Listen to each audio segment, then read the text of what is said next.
Our last event for the evening. There are many reasons why the Overseas Press Club might invite Samantha Power to be our keynote speaker.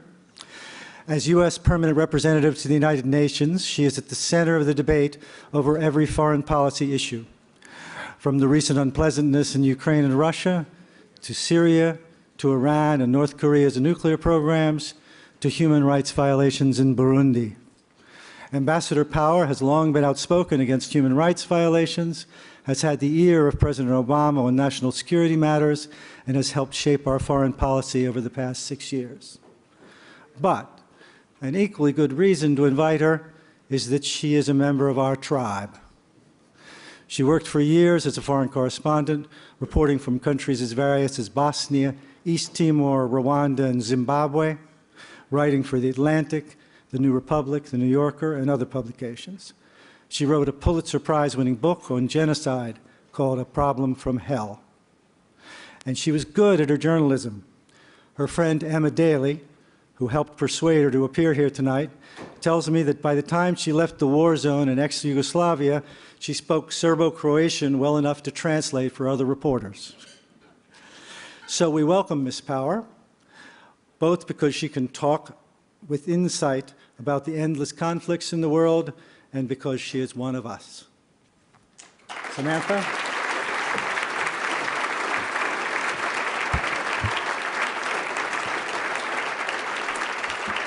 Thank you so much, and good evening to you all. It's great to be here, and more than a little scary. You're an amazing group. Among us tonight are award winners and icons, living legends and legendary curmudgeons, truth tellers and troublemakers, one and all. So I know I have my work cut out for me, and I am really honored and truly humbled, especially having listened to those of you who came up and spoke and read about those who were cited as well. The work that you do every day is an inspiration. I begin by wishing a happy 75th birthday to the Overseas Press Club. 1939 was a perilous year in which to be born, just as 2014 is a very difficult time to be a journalist. But as we can see from the accomplishments of the men and women we honor tonight, there is still indispensable work being done, and the need for this club and the profession it represents has never been more evident. Our world is awash in propaganda masquerading as facts and images that do not always mean what they appear to mean. Good journalism, based on hard work and high standards, gives us the filter we need to separate falsehoods from reality. It can also help us to focus on what is truly important. Since I got into my current job, I've had the privilege of traveling with some of you to places including Congo, Mali, and the Central African Republic, where I, of course, saw Jerome. Been there twice, saw Jerome both times. Thank you, Jerome, and thank you, AP.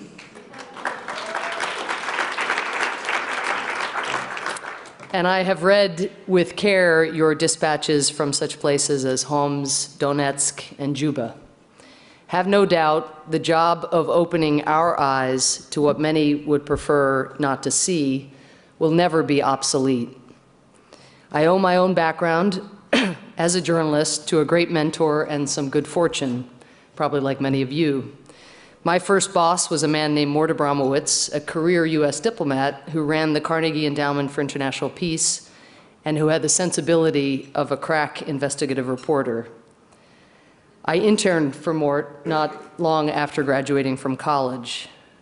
Born without an indifference gland, Mort saw the war in Bosnia, with its torture cells, rapes, and children being gunned down by snipers, as one of the moral and strategic challenges of his time.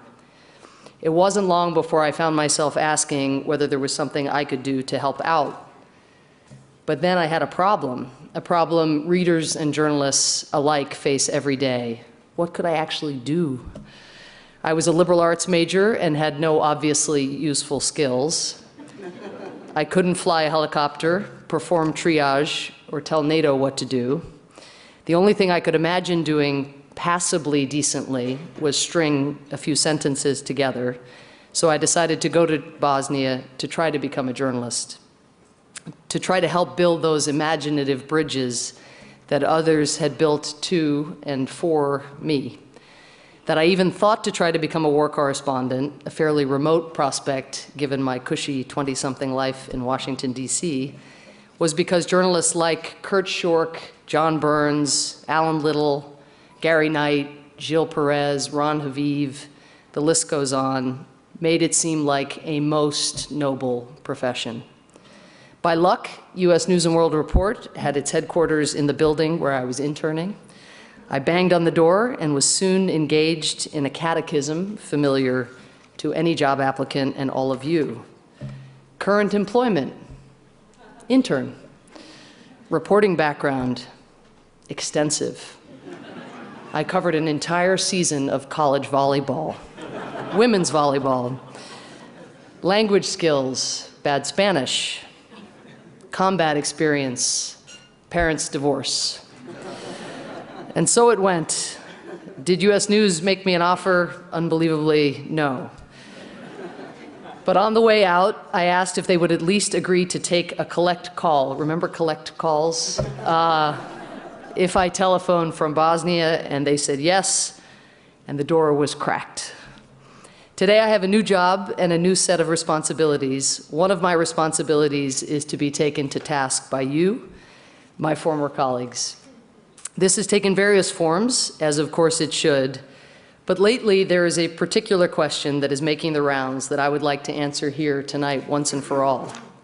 The question is, what would the journalist Samantha Power say to the diplomat Samantha Power about country X?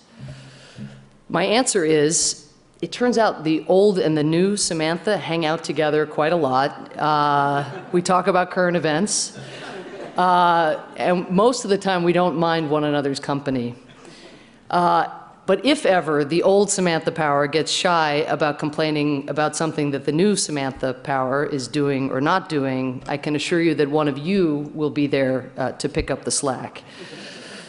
There are differences, for sure, being one of you and being a US government official.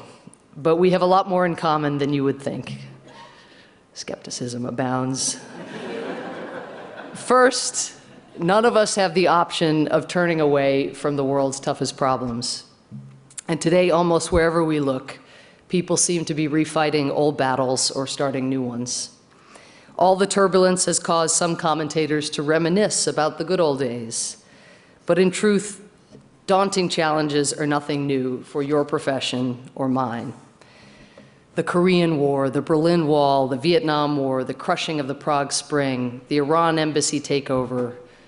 We must view the obstacles we confront now, as in the past, with clear eyes and steady purpose. And we rely on independent voices like yours to understand what it is we are confronting. In my job as a member of President Obama's cabinet, I'm privileged to have access to some tremendous political reporting, often provided by US officials who have studied a particular country or region for much of their career. Yet the service that reporters and photographers provide is indispensable. Any of us who wish to know what is working and what isn't in US policy, or what is happening, period, need to read what you all produce. The second thing we have in common is that we both agree on the critical importance here at home and overseas of checks and balances on government, and that includes, of course, an independent press. Here we have our work cut out for us. One feature of our age, an under-heralded feature, is the emergence of a distinct global divide, a jagged line separating those who have enduring faith in the principles of openness and respect for human rights, and those who are willing, even eager, to discard such precepts in the name of order. Think back to high school physics and Newton's law. Third law. For every action, there is an equal and opposite reaction. And the reaction we are witnessing to the technology-aided rise of grassroots activism is a big part of today's reality. Helped along by social media, many voices are being heard for the first time. And these voices are asking questions. You've all heard them. Why does that policeman always have his hand out? Why is that multinational company allowed to pollute the only freshwater stream in my village? Why, for every convicted rapist, are there 100 or more who are never arrested? Why doesn't my community benefit from the export of natural resources? Why is the president who pledged to serve 2 terms still in charge after 4? Instead of trying to answer these questions, literally dozens of regimes are now engaged in a far-reaching crackdown on the right to organize, speak freely, and advocate peacefully for change. Often, these are governments that lack confidence in their own legitimacy or in the credibility of their policies. To forestall criticism, they equate legitimate dissent with treason. They make it harder for NGOs to operate, and they try to control, corrupt, or intimidate the press. Some governments strive to manipulate coverage by paying people off or by limiting newspaper and broadcasting licenses to a favored few. Others use their own media to smear the reputations of independent writers. When all else fails, authorities may employ thugs to harass or beat up editors and journalists who refuse to compromise their principles. Let me elaborate with a few examples, several of which have been touched upon already tonight. In Egypt, each day, editors and journalists must consider carefully the potential consequences of simply doing their jobs.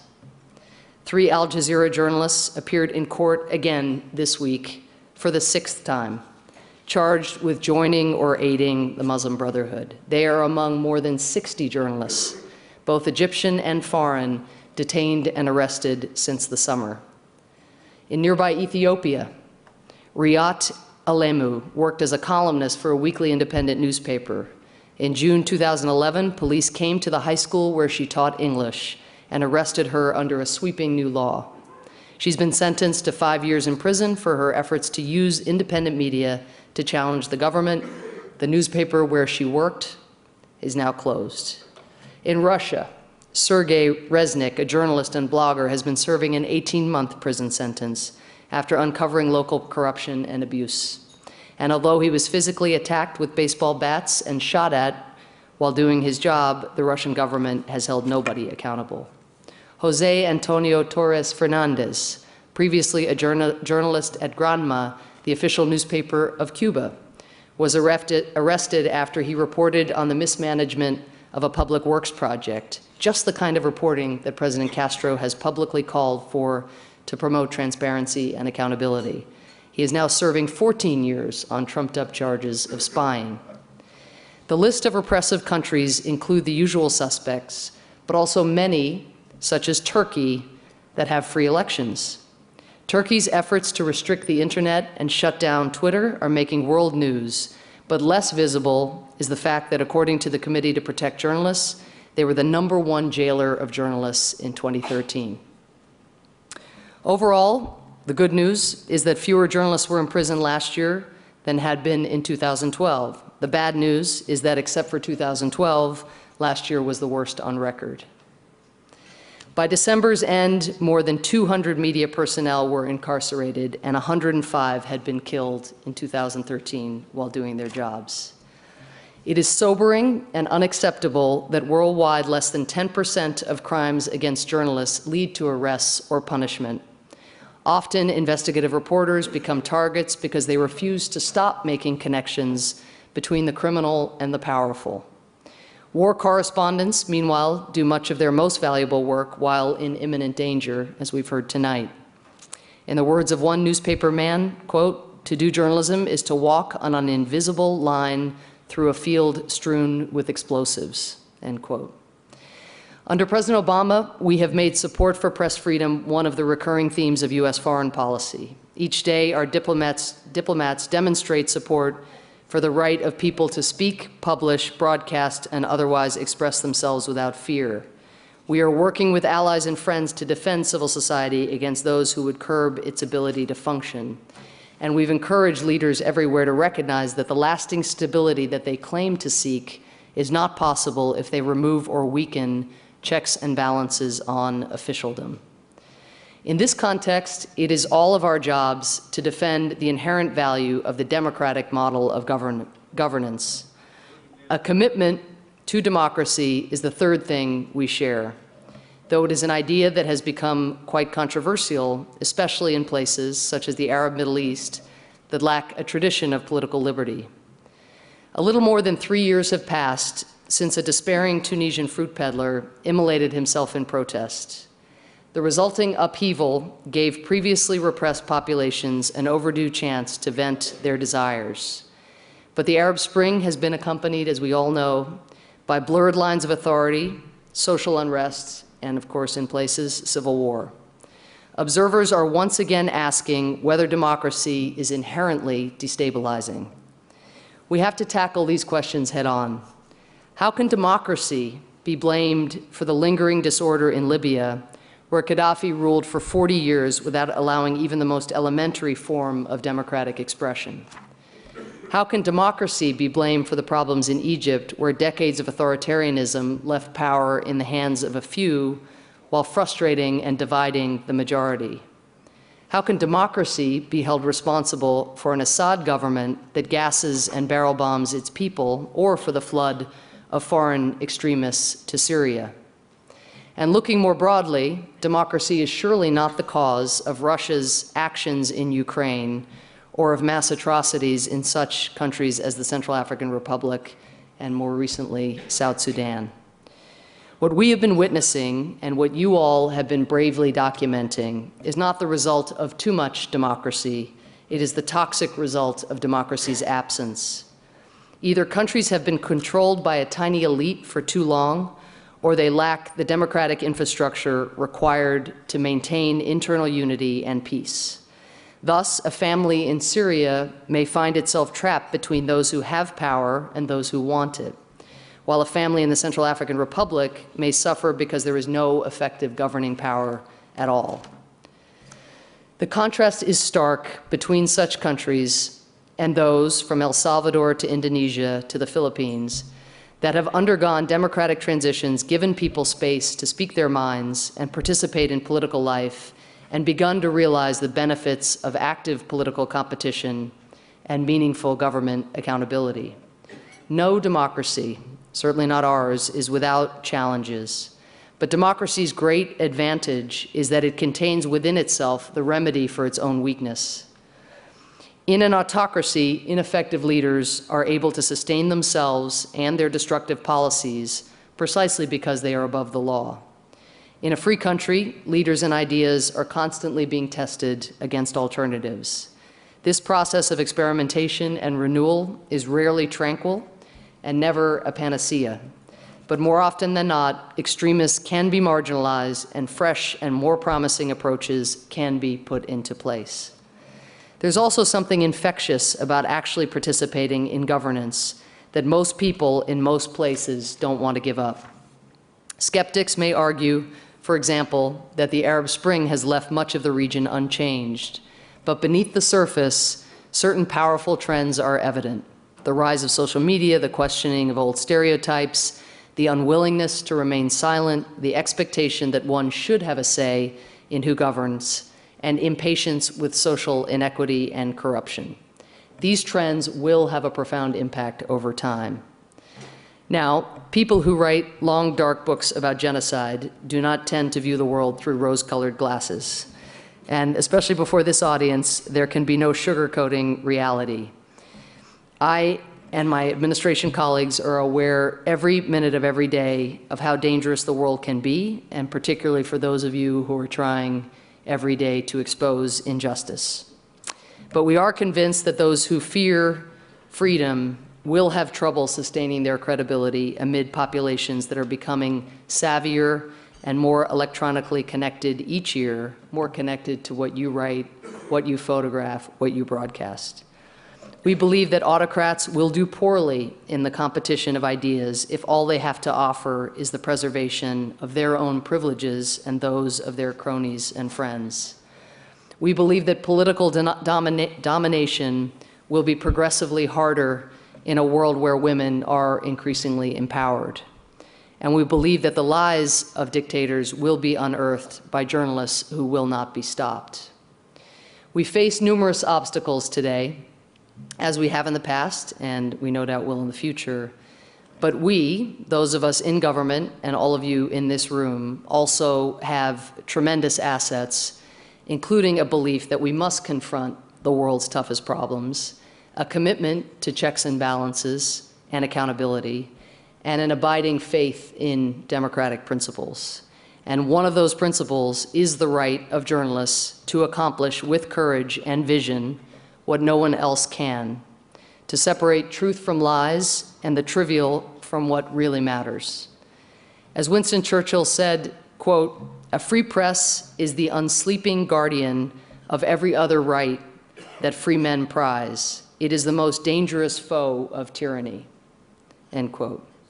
It is in celebration of that principle that we are here tonight, and it is why I'm so grateful to have had the chance to join with you in observing and celebrating the 75th birthday of the Overseas Press Club and all of the honorees here this evening. Thank you so much.